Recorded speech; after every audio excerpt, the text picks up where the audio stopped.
তো গাইজ এখন আমরা যাব হচ্ছে কলকাতার বিখ্যাত ঝুলন বাড়িতে। এটা হচ্ছে চালতা বাগানে, nearest metro station Girish Park. চালতা বাগানে যে দুর্গা পুজোটা হয় তার খুব কাছেই ঝুলন বাড়ি। তো কলকাতার ঝুলন বাড়িতে ঝুলন উৎসব দেখতে যাব। তো চলো, আমিও যাচ্ছি, তোমাদেরকেও দেখাবো। আমাকে মেট্রো করে যেতে হবে না, আমাদের বাড়ির এখান থেকে 30D রয়েছে। তো 30D করে আমি মানিকতলা ক্রসিংয়ে নামবো। তো মানিকতলা ক্রসিংয়ে নেমে 5 মিনিট, 4-5 মিনিটের হাঁটা পথ। তো আমি হেঁটে হেঁটেই চলে যাব। তো চলো ঝুলন উৎসব দেখতে যাই, কেমন কি সাজিয়েছে, কীরকম হয়েছে। ঝুলন যাত্রা উৎসব দেখবো। তো চলো তোমাদেরকেও ঘুরিয়ে দেখাবো। তো চলো যাওয়া যাক। তো আমি চলে এসেছি ঝুলন বাড়ির গলিতে, চালতা বাগানে ঝুলন বাড়ির গলিতে। এই গলি জুড়ে কিন্তু একটা ঝুলন যাত্রা উপলক্ষে মেলা বসে। তো তোমরা দেখতেই পাচ্ছ এখানে ঘুগনি, পাপড়ি চাটের দোকান থেকে শুরু করে খাজা গজা জিলিপির দোকান, যেটা মেলা সব মেলাতেই থাকে সেই দোকান। বাচ্চাদের চড়ার বিভিন্ন রাইড, সেখানে কিন্তু বাচ্চারা চড়ছে, আনন্দ করছে। সেই মেলাটা বসে গিয়েছে, সুন্দর মেলা। এখানে কানের দুলের দোকান দেখতে পাচ্ছি, বাচ্চাদের খেলনার দোকান রয়েছে প্রচুর, দেখতেই পাচ্ছি। তো মেলা কিন্তু বসে গেছে ঝুলন যাত্রা উপলক্ষে। আর এই যে ঝুলন উৎসব, এই যে রাধা গোবিন্দজি এস্টেট ঝুলন বাড়ি, সেই এস্টেটের যে ঝুলন উৎসব সেটা আমরা এখন দেখতে ঢুকবো। এই এস্টেটের ভিতরে ঝুলন উৎসব দেখতে ঢুকতে হবে আমাদের। এখানে আমাদের জুতো খুলতে হবে। তো চলো আগে রাধা গোবিন্দজির এস্টেটের ঝুলনটা দেখি। এই যে দেখতেই পাচ্ছ খুব সুন্দর করে এখানে পুতুল দিয়ে সাজানো হয়েছে। এখানে প্রজা আর ওদিকে মন্ত্রী শান্ত্রী যারা থাকেন, সেপাই সবাই রয়েছে। আর ওইখানে রাধা এবং গোবিন্দ যে অষ্টধাতুর যে মূর্তি সেটা রয়েছে, খুব সুন্দর করে ফুল দিয়ে সাজানো রয়েছে। পুরো মনে হচ্ছে দ্বারকার যে রাজপ্রাসাদটা ছিল, রাজসভাটা ছিল, সেটা তুলে ধরা হয়েছে। আর এখানে কিন্তু গোলাপের পাপড়ি দিয়ে, গোলাপ জল দিয়ে একটা সুন্দর একটা জায়গা করা রয়েছে। প্রসাদ দিচ্ছে এখানে, বোঁদে প্রসাদ দিচ্ছে। আমিও প্রসাদ নিয়ে নিলাম, একটু প্রসাদ খেয়ে নিলাম। আর এখানে অষ্টধাতুর যে মূর্তিটা রয়েছে রাধা গোবিন্দর, সেটা কিন্তু সুন্দর করে ফুল দিয়ে সাজিয়েছে, অসাধারণ লাগছে। পুরো গোল্ডেন কাজ করেছে, পুরো যে মণ্ডপটা সাজিয়েছে ফুল দিয়ে সুন্দর করে। আর আলোতে এই গোল্ডেনের কাজ করা যে জায়গাটা অসাধারণ লাগছে। তো এই এস্টেটের ঝুলন উৎসব, রাধা গোবিন্দজির এস্টেটের ঝুলন উৎসব দেখে বেরিয়ে পড়লাম। এবার আমাদের যেতে হবে ঝুলন বাড়ির দিকে। ঝুলন বাড়ি হচ্ছে ওই একদম গলির শেষ মাথাতে রয়েছে। আর এখানে মেলা রয়েছে।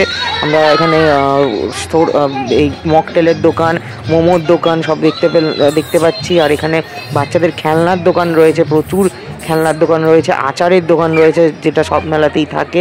মানে মেলা কিন্তু একদম ভরপুর রয়েছে। এখানে পটেটো স্প্রিং যে দোকানটা রয়েছে দেখতে পাচ্ছি, বাচ্চাদের খেলনার দোকান রয়েছে, বিভিন্ন ছবি চাবির রিংয়ের দোকান রয়েছে, পুতুলের দোকান রয়েছে। তো দারুণ, অসাধারণ। আর এই যে সেই সাপটা, এটা আমরা রথের মেলাতেও দেখেছিলাম, সেই সাপটাও রয়েছে এখানটাতে। আরও একটা আচারের দোকান দেখতে পাচ্ছি। তো ঝুলন যাত্রা উপলক্ষে যে মেলাটা বসেছে, সেখানে কিন্তু মানুষজন স্বতঃস্ফূর্তভাবে এখানে কেনাকাটা করছে। প্রচুর কানের দুলের দোকান এবং বাচ্চাদের খেলনার দোকান কিন্তু এখানে প্রচুর রয়েছে। আর তো খাবারের দোকানও প্রচুর রয়েছে। এখানে আমরা একটা রুমালের দোকান দেখতে পাচ্ছি, এই যে রুমালের দোকান দেখতে পাচ্ছি। আর খেলনার দোকান আর আচারের দোকান আরেকটা দেখতে পাচ্ছি। আর এখানে এই যে বল খেলো প্রাইজ যেটা সব মেলাতে থাকে, সেটা রয়েছে এখানে। ঠিক তার পাশেই এখানে ফুচকার দোকান রয়েছে। তারপরে এই যে বেলুন ফাটাও প্রাইস সেটাও রয়েছে। মানে পুরো মেলা সব রকম দোকান কিন্তু এই গলি জুড়ে রয়েছে। এখানে মিকি মাউস রয়েছে একটা। আর এই জায়গাটাতে একটা দেখতে পাচ্ছি, এখানে আমরা যদি এদিকে ঘুরে যাই, একটা দই বড়া, পাপড়ি চাটের যে দোকান রয়েছে, ঘুগনির দোকান রয়েছে সেটা। এবার আমরা ঝুলন বাড়ির দিকে যাব। মেন যে ঝুলন বাড়ি, এই সাদা রঙের বাড়িটাই হচ্ছে ঝুলন বাড়ি। তো আমরা এখন ঝুলন বাড়ির দিকে ঢুকবো। এই সাদা গেটটা দিয়ে, এই যে সাদা রঙের বাড়িটা, এই হচ্ছে ঝুলন বাড়ি, কলকাতার বিখ্যাত ঝুলন বাড়ি। তো চলো আমরা এবার ঝুলন বাড়ির ভিতরে ঢুকবো। আর এখানে এই যে ঢুকতেই গেটের মুখে এই যে ঝাড়বাতিটা রয়েছে, এটা কিন্তু আমার অসাধারণ লাগলো, ঝাড়বাতিটা রয়েছে। এবার আমরা ঝুলন বাড়ির দিকে ঢুকবো। এই যে সাদা রঙের আলোতে কিন্তু দারুণ লাগছে ঝুলন বাড়িটা। আর এই দুই দিকের দেয়ালেই কিন্তু ঝুলন যাত্রা ফুটিয়ে তোলা হয়েছে। উপরে ছবি রয়েছে, নিচেও ঝুলন যাত্রার বিভিন্ন জিনিসপত্র রয়েছে। আর এই উপরের ছবিগুলো কিন্তু পার্মানেন্ট, হ্যাঁ, এগুলো দেয়ালটাই এরকম করে সাজানো, আর নিচে এগুলো পুতুল দিয়ে সাজানো রয়েছে। তো চলো আমরা এবার এক এক করে ছবিগুলো দেখি। এখানে বেদব্যাসের মহাভারত লেখা রয়েছে উপরে, নিচে নৌকা বিলাস রয়েছে, বকাসুর বধ রয়েছে, উপরে গন্ধমাধব পর্বত ধারণ শ্রীকৃষ্ণের সেটা রয়েছে, গন্ধমাধব ধারণ রয়েছে। নিচে রাধাকৃষ্ণের যে ঝুলন, যে ঝুলন যে দোলনায় চড়া সেটা রয়েছে। এখানে অঘাসুর বধ রয়েছে। উপরে কি রয়েছে ওটা দেখতে পারলাম না, আমি পড়তে পারলাম না ঠিক করে। এখানে কৃষ্ণের গরু চালনা রয়েছে। উপরে কালিয়া দমন রয়েছে, এই যে দেখতেই পাচ্ছ কালিয়া দমন রয়েছে। আর এখানেও কালিয়া দমন রয়েছে। উপরে ছবি দিয়ে বোঝানো হয়েছে, নিচে পুতুল দিয়ে সাজিয়ে বোঝানো হয়েছে। এখানে শ্রীকৃষ্ণের ননী চুরি রয়েছে। উপরে ব্রহ্মার দম্ভচূর্ণ সেইটা রয়েছে। এখানে নিচে এখানটাতে দেখতে পাচ্ছি পুতনা বধ রয়েছে, সুন্দর করে পুতুল দিয়ে পুতনা বধ দেখানো রয়েছে। এখানে যশোদা ও গোপাল রয়েছে, এই যে দেখতেই পাচ্ছ। আর উপরে যশোদার বিশ্বরূপ দর্শন রয়েছে এই যে। আর এখানে বাসুদেবের নন্দালয় গমন যে সেটা রয়েছে। এখানে বাসুদেবের যমুনা পার রয়েছে। আর এইখানে উপরে এই যে এখানে উপরেও বাসুদেবের যমুনা পার রয়েছে। এখানটাতে বাসুদেবের যমুনা পাড়ের এই জায়গাটাতে না, এখানে না, এই জায়গাটা কি রয়েছে আমি বুঝতে পারলাম না। আর হচ্ছে এইদিকে তো আমরা ওদিকে যাব, এদিকে সপ্তম গর্ভের হত্যা, যোগমায়ের আগমন সেইটা তুলে ধরা রয়েছে। এবার চলো আমরা ওই দিকটাই দেখি, ওদিকে কি রয়েছে, ওই দিকের ঝুলনটা দেখি। ওদিকে বেসিক্যালি কিন্তু মহাভারতের বেশিরভাগই কিন্তু মহাভারতের জিনিসপত্র এই দিকের দেয়ালে পুরোটাই মহাভারত রয়েছে। এদিকে রাধাকৃষ্ণের মিলন যেটা সেটা রয়েছে। এখানে অভিমন্যু বধ রয়েছে, এই যে অভিমন্যু বধ রয়েছে। আর ওদিকে রাধাকৃষ্ণের মিলন রয়েছে। আর উপরে এদিকে রুক্মিণীর বিবাহ রয়েছে। আচ্ছা, অভিমন্যু বধের এখানে কি 7জন মহারথী রেখেছে? হ্যাঁ রেখেছে।